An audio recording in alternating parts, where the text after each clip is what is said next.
तरह देखते हैं आप इस कार्रवाई को? देखिए, सुबह इसको सामने से 8 सवा 8 बजे मेरे अरे मोबाइल का तार डाले आई। मेरे इसी ऑफिस में जहां मैं खड़ा हूं, वहां पर मेरे जो लक्ष्मणगढ़ विधानसभा क्षेत्र के लोगों से मैं चर्चा कर रहा था। अचानक 4-5 ऑफिसर आए और मुझे खड़े खड़े कहा कि आप ही डोटासरा जी हैं? मैंने कहा जी हाँ। बोले हम ईडी से हैं, आपके घर की हमको सर्च करनी है, आप लोगों से पूछताछ करनी है। मैंने कहा मोस्ट वेलकम। जो 5-10 लोग यहाँ पर थे उनको सबको रोक लिया, हमारे सबके मोबाइल ले लिए।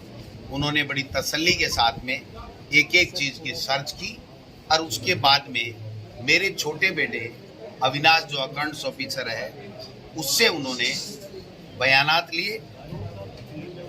कहीं भी कुछ भी न 1 रुपया मिला, न कोई किसी तरीके का कोई डॉक्यूमेंट उन्होंने सीज किया। केवल और केवल 3 मोबाइल, मेरा, मेरे दोनों बेटों का 3 मोबाइल और जो ईमेल है दोनों की बेटों की वो लेकर के गए हैं। और मेरी ईमेल उनसे खुल नहीं पाई, उसको डिलीट नहीं करने का मेरे से एफिडेविट लेकर के गए हैं। इसके अलावा कुछ भी मेरे यहाँ से नहीं मिला।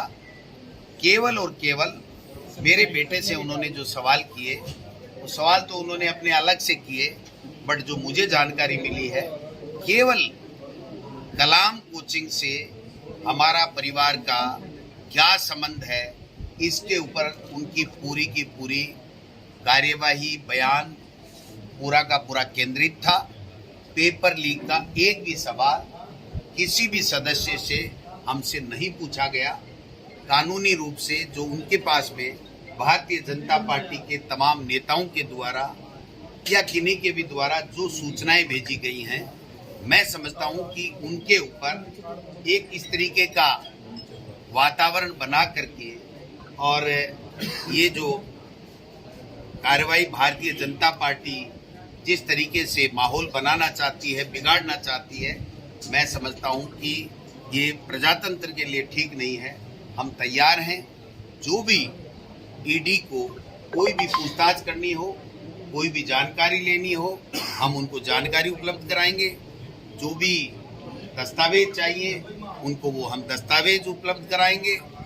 अगर कहीं भी एक आलपिन की नोक जितना भी हमारा किसी पेपर लीक में किसी भी परिवार के सदस्य का अगर कोई इन्वॉल्वमेंट पाया जाए तो हम लोग पूरी तरीके से स्पष्ट करना चाहते हैं कि न तो हमारा पेपर लीक से कोई संबंध है, न हमारा कलाम कोचिंग से कोई संबंध है। केवल और केवल ये वातावरण दूषित करने का काम भारतीय जनता पार्टी कर रही है।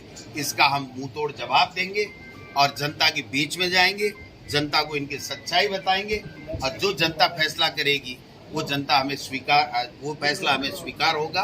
कल हम लोग मुख्यमंत्री जी, मैं, रंधावा जी, सब लोग चर्चा करेंगे कोर कमेटी में कैसे इलेक्शन को आगे लेके जाना है।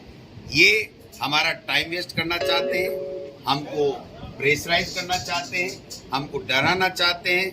न हम डरने वाले हैं, न प्रेशर में आने वाले हैं। हमने कोई गलती नहीं की, हमने कोई भ्रष्टाचार नहीं किया, हमने कोई गड़बड़ नहीं की। न पेपर लीक से हमारा कोई संबंध है, न कलाम कोचिंग से हमारा संबंध है। उसके बावजूद भी जो जानकारी या जो जांचें जो ईडी को करनी है उसमें हम पूरा सहयोग करेंगे।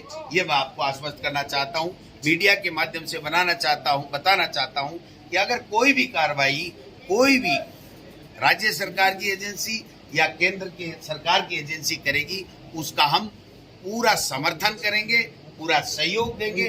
जो उनको जानकारी चाहिए वो जानकारी हम उनको देंगे, वो अपनी कानूनी कार्रवाई करें। हमें इसमें कोई दिक्कत नहीं है। हम हमारा चुनाव भी लड़ेंगे, राजस्थान में कांग्रेस की फिर से सरकार बनाएंगे। डोटासरा जी, कल बड़ा प्रदर्शन कल जयपुर में बड़ा प्रदर्शन आप करने वाले हैं। देना चाहता हूँ 2009 के मायने बीटा गोड़ होया, वो बीटो ऑटो खुले गोनी। मैं 1.5-2-3 महीने से सुन रहा था कि मेहरिया जी लोगों को ये कह रहे हैं कि चुनाव को रंगीन बना दूंगा। अगर यही रंगीन था तो मेहरिया जी ने बहुत बड़ी गलती कर ली। अगर यही इसी कार्रवाई से की अपेक्षा से अगर सुभाष मेहरिया जी मेरे सामने चुनाव लड़ना चाहते हैं, ये लक्ष्मणगढ़ की जनता है भाई साहब, बाप और बेटे और माँ जाए भाई का सा प्यार मुझे दिया और मैंने दिया है, समझे ना। लक्ष्मणगढ़ की जनता सुभाष मेहरिया जी को बता देगी कि ये क्या चुनाव होता है, और राजस्थान की जनता राजस्थान में बता देगी कि हम लोग कांग्रेस के सच्चे सिपाही हैं, कांग्रेस के लिए जान दे सकते हैं, कांग्रेस के लिए काम करते हैं, 36 कौमों को साथ लेकर के चलते हैं। इसलिए कांग्रेस राजस्थान में फिर से आएगी। अशोक गहलोत जी के बेटे वैभव गहलोत जी के जिस तरीके से समन दिया गया है, और चुनाव के नजदीक में बहुत पुराने दिनों से हम 10-15 साल से सुन रहे थे, और उन्हीं मामले को लेकर के आज चुनाव के नजदीक समन देना ये प्रदर्शित करता है कि भारतीय जनता पार्टी हमको डराना चाहती है, हमारे नेताओं को डरा करके और यहाँ इलेक्शन जीतना चाहती है। मैं कहना चाहता हूँ ये राजस्थान की सूरवीरों की धरती है, ये हमारे शहीदों की सैनिकों की धरती है, ये किसानों की धरती है। मैं किसान का बेटा हूँ, मैं न डरने वाला हूँ न घबराने वाला हूँ। मेरे साथ में मेरे लाखों लाखों कांग्रेस के कार्यकर्ताओं का प्यार, आशीर्वाद और स्नेह है। मैं मुख्यमंत्री जी के बेटे को जिस प्रकार से ईडी ने समन दिया है, उनकी घोर शब्दों में निंदा करता हूं, और